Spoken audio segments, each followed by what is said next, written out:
Shalom everybody, my name is Alex, and to celebrate this holiday season, I thought I would chef up a couple of traditional Hanukkah foods. First off, we're starting off with Kugel, a casserole made of egg noodles and a sweet cinnamon butter sauce, and then we're going to be making Latkes, the classic potato pancake. Alright everybody, let's get started. So the first thing you need for the Kugel would be 3/4 of a stick of butter, 16 ounces of egg noodles, 1, 2, 3, 4, 5 eggs. Give it a nice little spin, and praise it for its work. 16 ounces of sour cream, 8 ounces of cottage cheese, 3/4 a cup of granulated sugar, half a teaspoon of cinnamon, style points for the cinnamon, then stand proud at your work. Alright, we're going to get some water boiling with a little bit of olive oil, put the noodles in, and then take them out and rinse them so they don't get al dente too fast because we're going to put it back into the oven. Alright, now take your butter and mutilate it before putting it in the microwave and making it nice and drippy. Now take 5 large eggs, whisk them together, and put that in a large bowl with your butter, eggs, cottage cheese, sour cream, sugar, and cinnamon. Now, listen to some nice ASMR while we do that.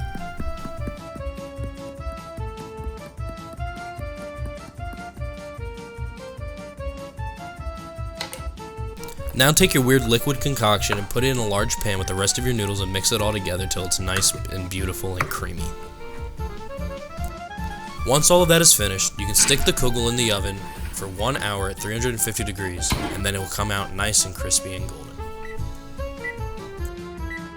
Once the hour is up, take out your Kugel and take a beautiful look at your masterpiece. Now, it's time for some latkes.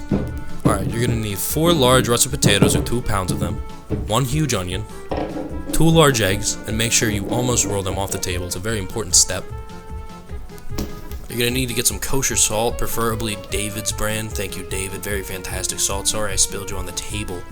I'm also going to need some all-purpose flour. Half a cup specifically, and then you're also going to need 1 teaspoon of baking powder, some black pepper to taste, and some olive oil.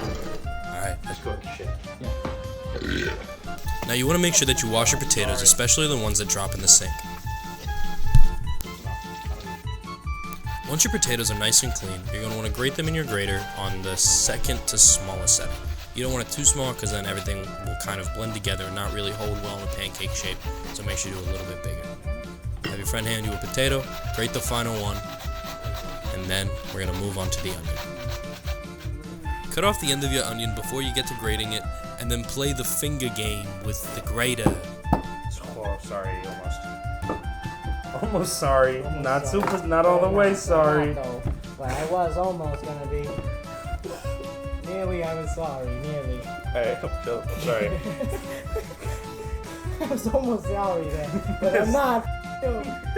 Now that you were pretty close to apologizing, it's time to grate the onion.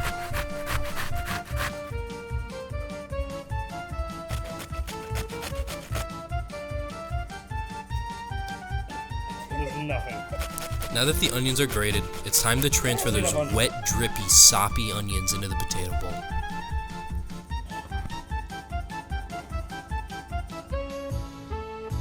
Now that everything's in the same bowl, you want to make sure you get every single drop of water out of the onions and the potatoes to ensure that they've fried to their utmost potential.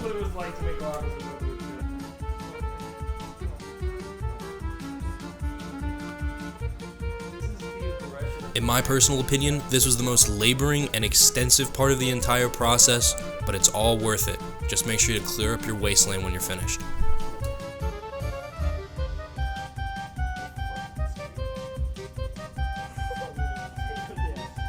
Now put your potato onion mixture into a new bowl, put in your eggs, your flour, mix aggressively. Make sure you do it at a nice fast pace because the potatoes lose their color pretty fast. The baking powder.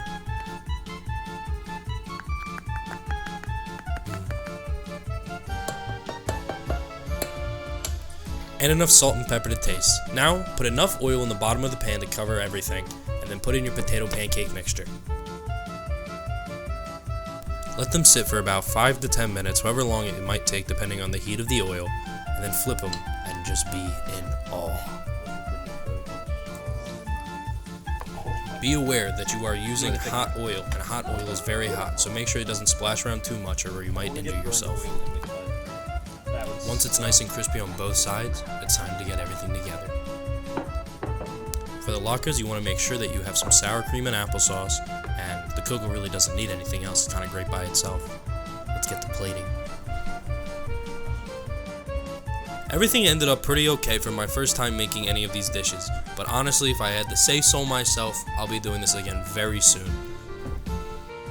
It's time for the taste test. Can't wait.